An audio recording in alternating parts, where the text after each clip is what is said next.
సభ్యులకు అలాగే ఉపాధ్యాయులందరికీ అలాగే ఈ మెగా టీచర్స్ పేరెంట్ మీటింగ్ కి విచ్చేసినటువంటి తల్లిదండ్రులకు ప్రతి ఒక్కరికి నమస్కారాలు. అలాగే పత్రికా విలేకరులకు పిల్లలందరికీ శుభాశీస్సులు. చాలాసేపు మనము ఈ కార్యక్రమం గురించి మాట్లాడుకుంటున్నాం కానీ మనకు ప్రియతమ నాయకులు చంద్రబాబు నాయుడు గారు ముఖ్యమంత్రి అయిన తర్వాత మన విద్యాశాఖ మంత్రి ఎవరు గుర్తుందా? నారా లోకేష్ గారు ఖచ్చితంగా నాకు విద్యాశాఖ కావాలి, పిల్లల జీవితాల్లో వెలుగులు నింపాలి అనే సదుద్దేశంతో విద్యాశాఖ తీసుకున్నారు.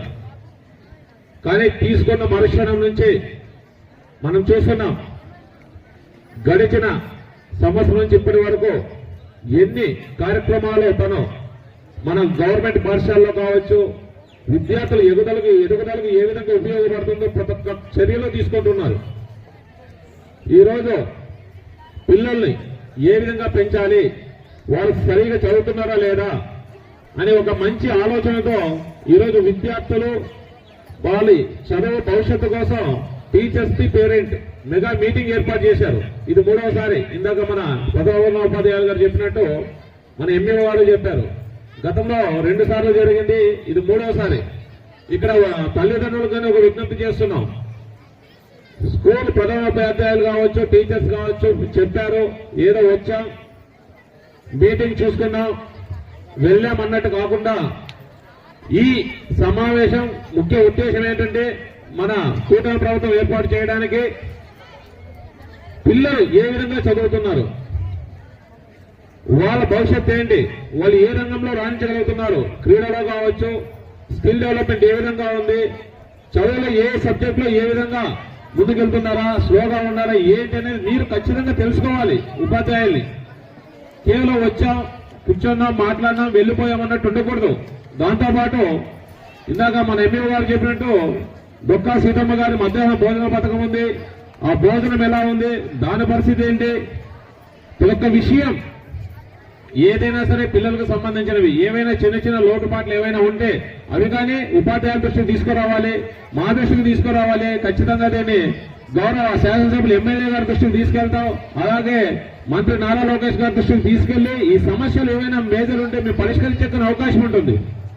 మనం కేవలం వచ్చాం వెళ్ళాం అన్నట్టు కాకుండా ఈ ప్రభుత్వం మనకి ఇస్తున్న ప్రతి ఒక్క అవకాశాన్ని సద్వినియోగం చేసుకోవాలి. ఎందుకంటున్నానంటే నేటి ఈ రోజు పిల్లలు ఏ విధంగా అయితే బాగా చదువుకోగలిగితే ఒక ఉన్నత స్థానానికి వెళ్తారు. అలా వెళ్ళినప్పుడే ఆ కుటుంబాల్లో జీవితాల్లో వెలుగు నింపుతారు.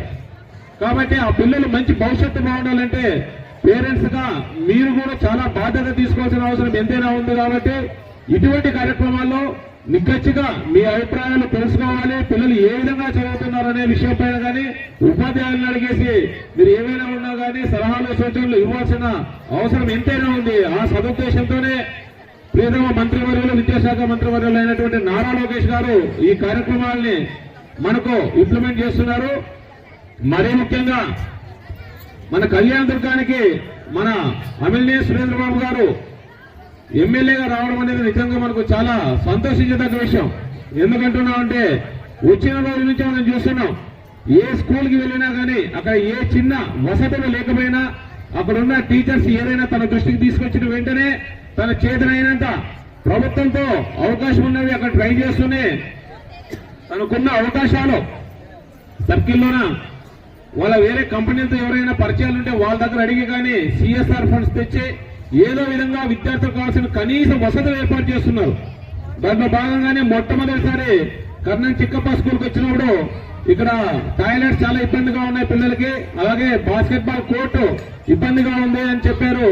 అలాగే ఒకటి భోజనానికి సరైన వసతి లేదు, బయట చెట్ల కింద అన్నారు. ఇప్పటికైతే 2 కంప్లీట్ చేశారు. అవి కానీ గవర్నమెంట్ నిధులు కాదు. తన ఫ్రెండ్ ఎవరో కంపెనీ వేరే కంపెనీ ఉంటే తను అడిగి దానికి సంబంధించిన ఫండ్ వాళ్ళ దగ్గర నుంచి తీసుకొని సిఎస్ఆర్ ఫండ్స్ తో అవి కానీ తొందరలోనే పూర్తి అవుతున్నాయి.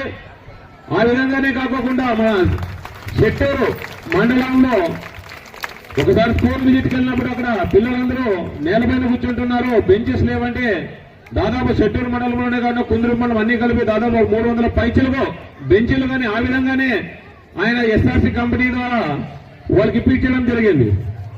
దాంతోపాటు మనం రీసెంట్ గా చూసాం పాల్వాయి గ్రామంలో స్కూల్ నిలబడిపోయింది. మరి అటువంటి సందర్భంలో కూడా దాదాపు ఒక 50 లక్షల రూపాయలు వాళ్ళకు సంబంధించిన ఎస్ఆర్సీ కంపెనీ ద్వారా ఆ ఫండ్ కేటాయించి ఈరోజు అవి చివరి దశలు చేరుకున్నాయి ఆ పనులు కానీ. అంటే విద్యార్థులన్నా మన నియోజకవర్గంలో చదువు పట్ల ఆయనకి ఎంత అంకిత భావం ఉందో అనేది మనకి ఈ సందర్భంగా తెలుస్తా ఉంది. దీంతో పాటు ఈరోజు మన స్కూల్లో దాదాపు 55 మంది ఉపాధ్యాయులు అవసరం ఉంది. ఇందాకే సార్ చెప్పారు గతంలో 35 మంది మాత్రమే ఉన్నారు సార్, ఇప్పుడు దాదాపు 14 మంది మనకు మెరిట్ గా బిలో 15 ర్యాంక్స్ లోపల ఉన్న వాళ్ళంతా దాదాపు వచ్చేసారు, 14 మంది అన్నారు. మరి ఆ రోజు ఎలక్షన్స్ ముందు ఏదైతే మాట ఇచ్చారో మెగా డిఎస్సీ పెడతామని చెప్పేసి కూటమి ప్రభుత్వం సేమ్ దాన్ని కట్టుబడి వచ్చిన వెంటనే మెగా డిఎస్సీ నిర్వహించి ఎంతో మంది నిరుద్యోగ యువతకు ఈరోజు అవకాశాలు కల్పించి ఇదే స్కూల్లో 14 మందికి అవకాశం ఇచ్చారంటే మీరు అర్థం చేసుకోవచ్చు ఇచ్చిన వాటికి ఏ విధంగా కట్టుబడి ఉంటుంది ఈ ప్రభుత్వం అనేది. దాంతో పాటుగా మన ఎమ్మెల్యే గారు కానీ నా వంతు సహాయ సహకారం ఉండాలా, మన నియోజకవర్గం చాలా వెనుకబడి ఉంది, ఇక్కడ ఎవరైనా సరే డిఎస్సీ కోచింగ్ వెళ్లాలంటే ఎంతో ఖర్చులతో కూడుకున్న పని అనేసి ఒక మంచి ఆలోచనతో కళ్యాణదుర్గంలో గతంలో ఎప్పుడూ లేనటువంటి ఒక డిఎస్సీ కోచింగ్ సెంటర్ ఇక్కడ మార్కెట్ యార్డ్ ఏర్పాటు చేసి ఎంతో మందికి ఉచిత డిఎస్సీ కోచింగ్ అలాగే మధ్యాహ్నం వాళ్ళకి భోజన వసతి కల్పించి చివరికి వాళ్ళు ప్రిపేర్ కావడానికి మెటీరియల్ గాని ఇచ్చాడు, స్టడీ మెటీరియల్ గాని ఇచ్చాడు. మీరు అర్థం చేసుకోవచ్చు ఆయన ఏ విధంగా నిరుద్యోగ యువత కావచ్చు విద్యార్థులకు కావచ్చు ఏ విధంగా ఉపయోగపడాలా మనం మన ఆలోచనతో ముందుకెళ్తున్నారు. గతంలో మనం చూసాం ఎంతో మంది ఎమ్మెల్యేలు వచ్చారు, ఏ విధంగా ఇటువంటి కార్యక్రమాలు మనం చూసామో ఒకసారి ఆలోచన చేయాలా. ఇటువంటి వ్యక్తులు ఇంకా ఎక్కువ కాలం కొనసాగితే మన కళ్యాణదుర్గం నియోజకవర్గంలో స్కూల్లో విద్యార్థులు నిరుద్యోగ యువతకే కాకుండా ఎన్నో అభివృద్ధి కార్యక్రమాలు జరిగేకి అవకాశం ఉంది. మరీ ముఖ్యంగా స్కిల్ డెవలప్మెంట్ చిన్నపిల్లలు కావచ్చు చిన్నప్పటి నుంచి ఆటల పోటీల్లోన ఇందాక మన లోక్నాథ్ సార్ చెప్పారు అన్ని రంగాల్లోనూ రాణించాలి. కేవలం చదువు ఒక్కడే కాకుండా క్రీడలు చాలా ముఖ్యమైన అంశం. ఇందాక మన ఎంఈఓ గారు చెప్పినట్టు ఎమ్మెల్యే గారు అక్కడ కానీ ఒక స్టేట్మెంట్ ఇచ్చారు సార్, ఇంకోటి సరిపోతే కానీ ఒక స్టేడియం కానీ మనం ఏదో ప్రయత్నం చేస్తాం, ప్లే గ్రౌండ్ ఒకటి మంచిది ట్రై చేస్తున్నాను, అది కనుక సక్సెస్ అయితే మీ అందరికీ క్రీడల్లో కానీ మంచి అవకాశాలు ఉంటాయనేసి ఎమ్మెల్యే గారు అక్కడ చెప్పడం జరిగింది.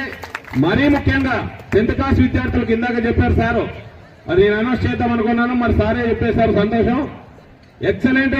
మీకు అసలు గతంలో ఎప్పుడు ఏ శాసనసభ్యులు కానీ ఇవ్వనంటే మంచి అవకాశాన్ని మన ఎమ్మెల్యే సురేంద్రబాబు గారు ఈసారి 10వ తరగతి విద్యార్థులకు ఇస్తున్నాడు. గుర్తుపెట్టుకోండి, తల్లిదండ్రులు గుర్తుపెట్టుకోండి, మరీ ముఖ్యంగా ఉపాధ్యాయులు గుర్తుపెట్టుకోండి, మరీ ముఖ్యంగా చదివే విద్యార్థులు 10th క్లాస్ మీరు ఎవరైతే 580 మార్కులు పైన తెచ్చుకోగలిగితే మీ అందరికీ నారా లోకేష్ గారితో మాట్లాడించి ఏర్పాటు చేయడమే కాకుండా దేశంలో ఏదో ఒక ప్రాంతాన్ని సెలెక్ట్ చేసుకుని మిమ్మల్ని అక్కడ తీసుకెళ్లి విమానంలో తీసుకొచ్చేసి మీకు ఒక గిఫ్ట్ గా ఇవ్వాలనేసి ఆయన నిర్ణయించుకున్నాడు. కాబట్టి ఈసారి మన వాళ్ళు అంటున్నారు మనం దాదాపు 1470 మంది స్ట్రెంత్ ఉంది ఇక్కడ, 294 మంది 10th క్లాస్ విద్యార్థులు ఉన్నారు ఇక్కడ.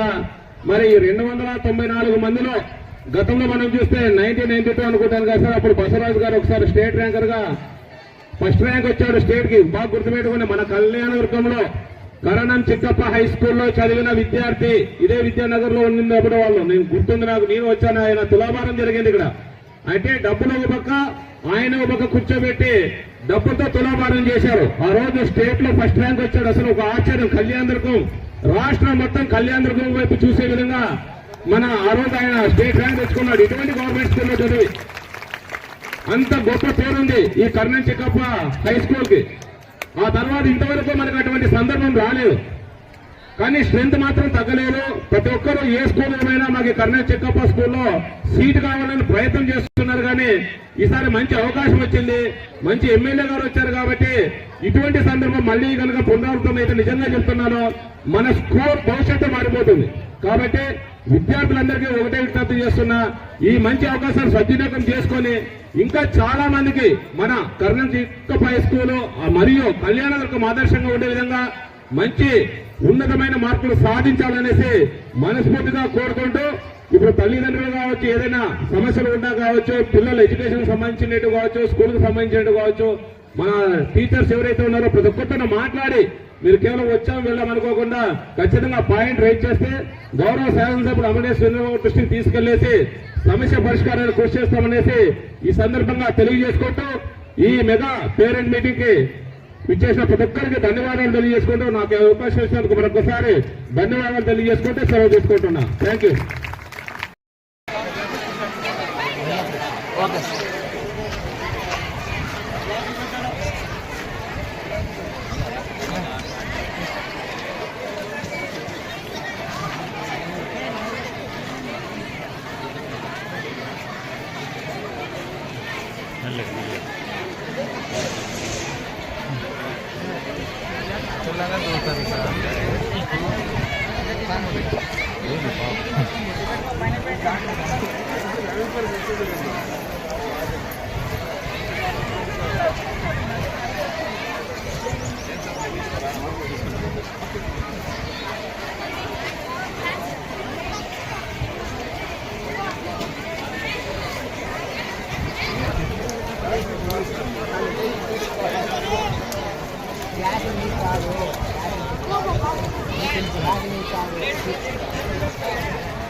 ప్రాంత రాజకీయాల్లో